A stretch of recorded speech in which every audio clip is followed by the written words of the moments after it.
एक एक आपला भगवा दिसल्यानंतर हा कोणाचा भगवा? अरे कोणाचा भगवा? हा छत्रपतींचा भगवा, शिवरायाचा भगवा, हिंदूंचा भगवा, मराठी माणसाचा भगवा, महाराष्ट्राचा भगवा, वारकऱ्यांचा भगवा आहे, साधू संतांचा भगवा आहे. त्यावेळेला कोणी असं केलं होतं? तुकाराम महाराजांचा भगवा वेगळा, ज्ञानेश्वरांचा भगवा वेगळा? नाहीच. भगवा भगवा आहे आणि मशालीशी साधर्म्य असणार आहे. जसं ती एक ज्वाळा दिसते भगवा फडकताना, मशाल दिसते, तीच मशाल घेऊन आपण यांच्या बुडाला आता आग लावलेली आहे. तीच मशाल आहे आपली.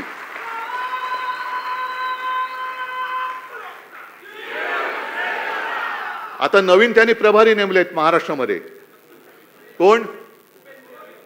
भूपेंद्र यादव. आणि काय यांचा इतिहास?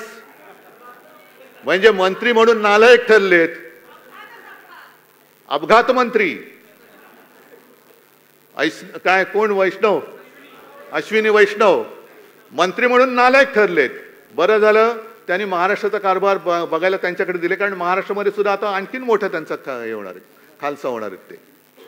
भूपेंद्र यादव सुद्धा पाठीकडे पडलेत, कारभार म्हणून शून्य. जर तुम्ही देशाच्या मंत्र्यांना पक्षाचं काम देणार असाल तर देशाचं काम करणार कोण? आणि असे मंत्री तुम्ही तुमच्या पक्षाच्या कामाला जुंपले तर रेल्वेचे अपघात होणार नाही तर आणखीन काय होणार? म्हणजे सरकार कोणासाठी आहे? कोण चालवते सरकार? मग इथे जे आमचे बसले तुम्ही त्यांना काय म्हणालात? बरोबर बोललात. मग ते पुन्हा येईन म्हणणारे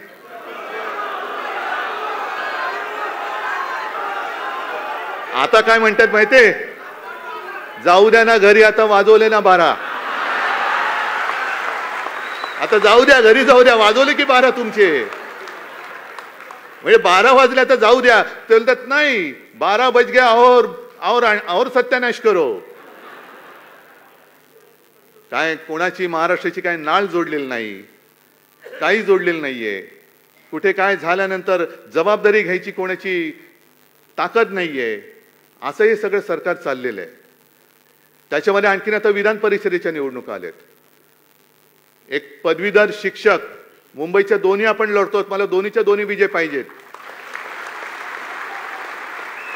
नाशिक शिक्षक लढतोय, मला नाशिक शिक्षक सुद्धा यावेळेला जिंकून पाहिजे. आता लढाई सुरू झालेली आहे. आता थांबायचं नाही. आता शेवटचा विजय मिळेपर्यंत थांबता येणार नाही आपल्याला. पण त्याच बरोबरीने आणखीन 11 विधान परिषदेच्या जागांची निवडणुकीची घोषणा झालेली. 11 ज्या आमदारांच्या मतांवरती निवडून येणार. मला सुप्रीम कोर्टाला एक विनंती करायची की किती तुम्ही अंत बघणार आहात? अपात्रतेचा निर्णय जो शिवसेनेच्या बाबतीत तुम्ही खोळंबून ठेवलेला आहे, राष्ट्रवादीच्या बाबतीत ठेवलेला आहे, ते 40 आमदार जर का अपात्र झाले तर ही निवडणूक होऊ शकेल का?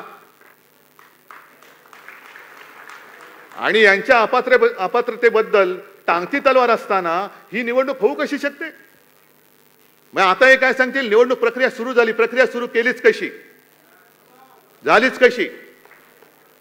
अपात्र आमदार, गद्दार आमदार हे मतदान करू कसे शकतात?